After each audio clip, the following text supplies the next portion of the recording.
नमस्कार दोस्तों, चलिए जानते हैं झारखंड के हर जिले, हर क्षेत्र के ताजा और बड़ी खबरों को। साथ ही हम यह भी जानेंगे कि सरकार ने किन किन नई योजनाओं को लागू किया है। तो बने रहिए हमारे वीडियो के साथ। वीडियो को लाइक करके चैनल को सब्सक्राइब कर दीजिए और हमें कमेंट में जरूर बताएं कि आप यह वीडियो किस जगह से देख रहे हैं। देश के करोड़ों मेहनतकश मजदूरों और असंगठित क्षेत्र में काम करने वाले श्रमिकों के लिए साल 2025 एक राहत भरी खबर लेकर आया है। सरकार ने लेबर कार्ड योजना 2025 के तहत लेबर कार्ड धारकों को सीधी आर्थिक सहायता देने का फैसला किया है।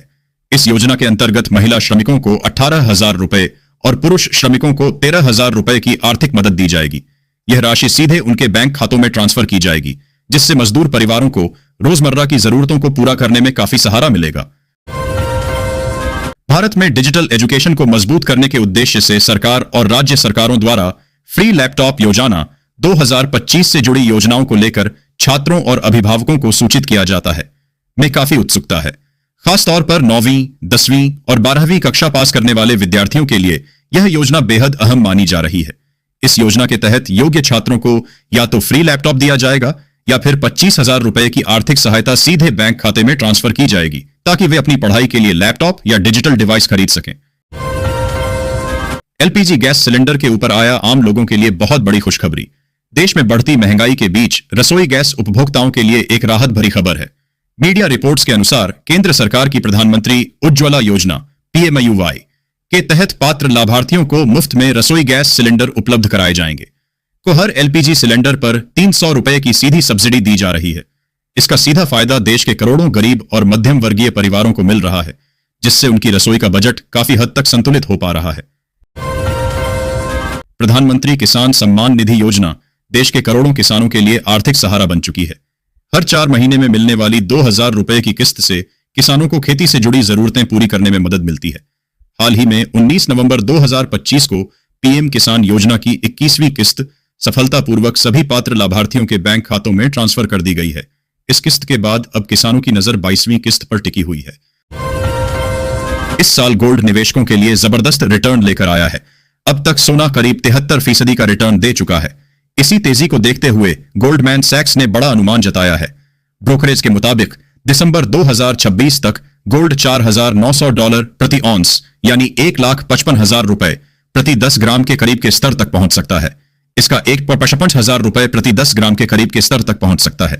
इसका साफ संकेत है कि आने वाले साल में भी सोने में तेजी का ट्रेंड बना रह सकता है। गोल्डमैन सैक्स का कहना है कि दुनिया के कई केंद्रीय बैंक अगले साल भी सोने की खरीद जारी रखेंगे, जिससे कीमतों को सपोर्ट मिलेगा। इसके अलावा अमेरिकी केंद्रीय बैंक फेडरल रिजर्व द्वारा ब्याज दरों में कटौती की संभावनाएं भी गोल्ड के लिए सकारात्मक मानी जा रही हैं। देश के करीब 80 करोड़ राशन कार्ड धारकों के लिए सरकार ने एक बड़ी खुशखबरी दी है। जुलाई महीने से राशन कार्ड से जुड़े नए नियम लागू हो गए हैं, जिनका सीधा फायदा लाखों परिवारों को मिलेगा।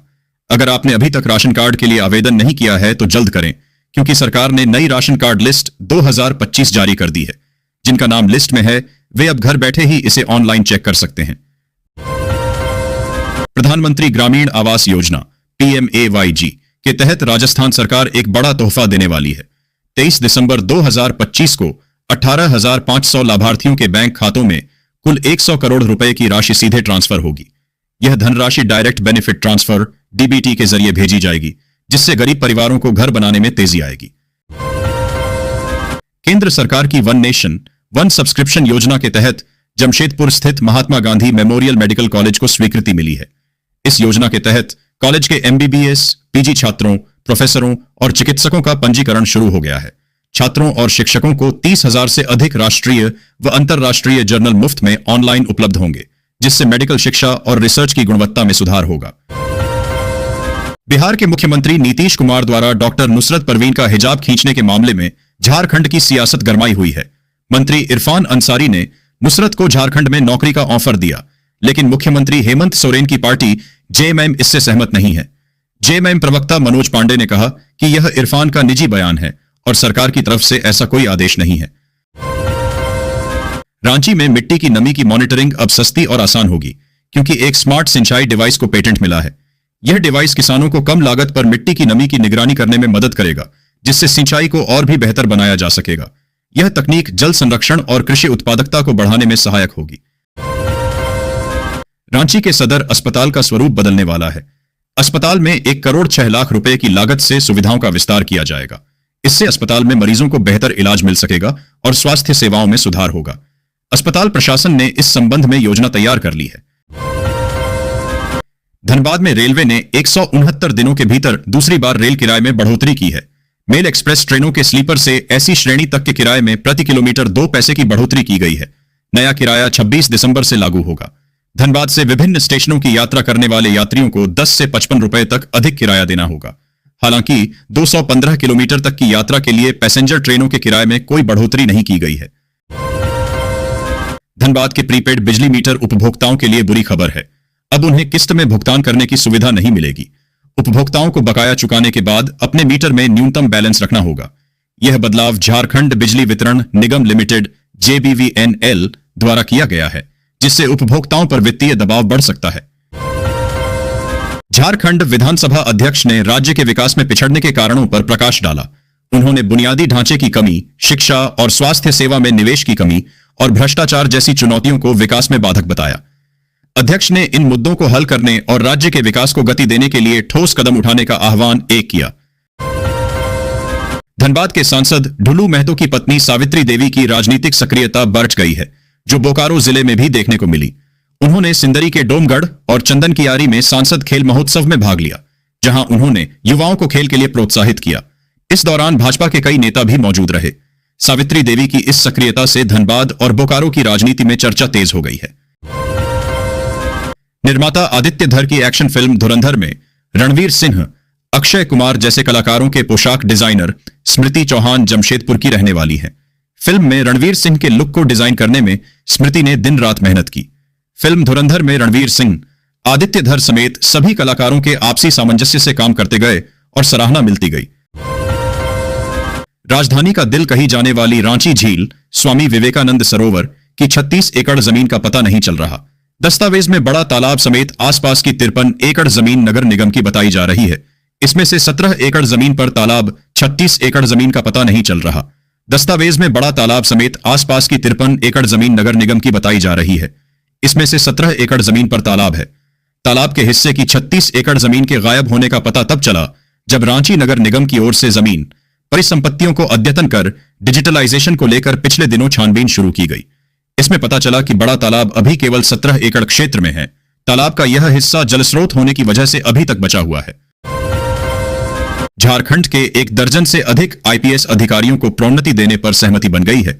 मुख्य सचिव अनिवाश कुमार की अध्यक्षता में प्रोन्नति समिति की बैठक में प्रोन्नत होने वाले अफसरों के नाम पर मुहर लग गई।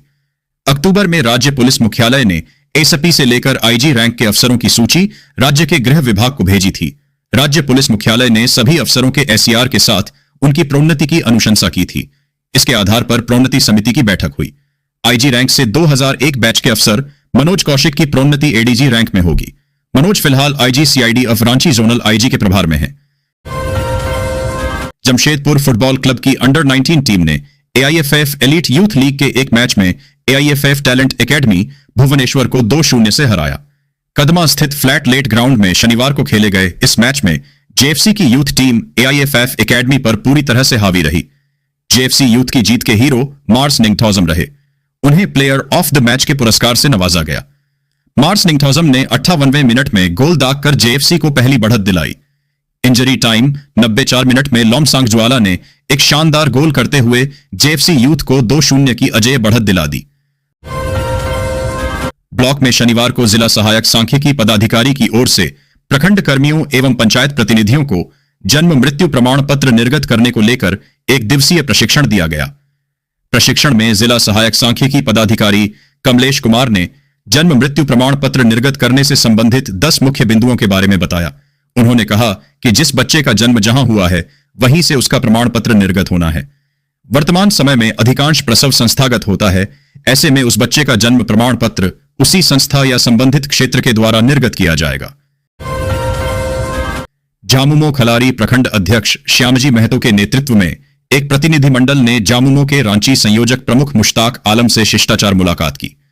इस अवसर पर प्रतिनिधिमंडल ने खलारी क्षेत्र में उत्पन्न जल संकट की समस्या से उन्हें अवगत कराते हुए एक ज्ञापन सौंपा। साथ ही क्षेत्र की अन्य जन समस्याओं, विकास कार्यों तथा जनहित से जुड़े विभिन्न विषयों पर भी विस्तार से चर्चा की गई। प्रतिनिधिमंडल द्वारा सभी समस्याओं के शीघ्र समाधान की मांग की गई। सभी समस्याओं से अवगत होने पर संयोजक प्रमुख द्वारा सकारात्मक पहल का आश्वासन दिया गया। झारखंड में शीतलहर अब चरम सीमा पर पहुंच चुकी है। कनकनी वाली ठंड से जनजीवन पूरी तरह प्रभावित हो गया है। सबसे अधिक परेशानी स्कूली छात्र छात्राओं को झेलनी पड़ रही है। सुबह 7 बजे कड़ाके की ठंड में बच्चों को स्कूल बस से विद्यालय जाना पड़ रहा है। वहीं दोपहर 3 बजे वापसी के समय भी ठंड का असर बना रहता है। छोटे छोटे बच्चे ठंड में ठिठुरते हुए स्कूल जाने को मजबूर हैं। इससे बच्चों के बीमार पड़ने का खतरा बढ़ गया है। जेसीआई जमशेदपुर रॉयल्स की मेजबानी में शनिवार से ट्यूब मेकर्स क्लब में जेसी प्रीमियर लीग जेसीपीएल 4.0 का आगाज हुआ। प्रतियोगिता का उद्घाटन विधायक पूर्णिमा साहू ने किया। प्रतियोगिता के पहले मैच में मारवाड़ी युवा मंच MYM ने शानदार प्रदर्शन करते हुए जमशेदपुर डेंटल एसोसिएशन को पराजित किया। दूसरा मुकाबला DBMS एलुमनी और इंस्टीट्यूट ऑफ चार्टर्ड अकाउंटेंट्स के बीच खेला गया। इसमें DBMS एलुमनी की टीम ने प्रभावशाली खेल का प्रदर्शन करते हुए जीत दर्ज की। तीसरे मैच में Singhbhum chamber of commerce and industry ने बिल्डर्स एसोसिएशन को मात देकर निजीत हासिल की। Karate due association of Jharkhand की ओर से JRD टाटा स्पोर्ट्स कॉम्प्लेक्स में आयोजित स्टेट कराटे चैंपियनशिप में शनिवार को रांची के कराटेकारों ने शानदार प्रदर्शन किया। 12 से 13 बालिका वर्ग में रांची के प्रियांशी ने गोल्ड, अलीना ने रजत व रांची की ही सोनल कुजूर ने कांस्य पदक हासिल किया। बालक 11 से 13 आयु वर्ग में रांची के आरभ अंश एक्का ने स्वर्ण, हर्ष उरांव ने रजत व आर्यन मिंज ने कांस्य पदक हासिल किया। 13 से 15 बालिका वर्ग में लावण्या शर्मा ने गोल्ड, अयान अली ने रजत व सुमैया महतो ने कांस्य पदक हासिल किया। सिविल सर्जन डॉ युगल किशोर चौधरी ने शनिवार को पालोजोरी CHC का औचक निरीक्षण किया। इस दौरान उन्होंने उपस्थिति पंजी सहित अन्य पंजियों की जांच की। इस अवसर पर प्रभारी चिकित्सा पदाधिकारी डॉक्टर लियाकत अंसारी, चिकित्सा पदाधिकारी डॉक्टर नित्यानंद चौधरी, BPM प्रमोद कुमार समेत अन्य कर्मी उपस्थित रहे। इस दौरान CS ने प्रभारी चिकित्सा पदाधिकारी डॉक्टर लियाकत अंसारी, लिपिक सरिता देवी, मनीष कुमार व अन्य कर्मियों से कई जानकारी ली।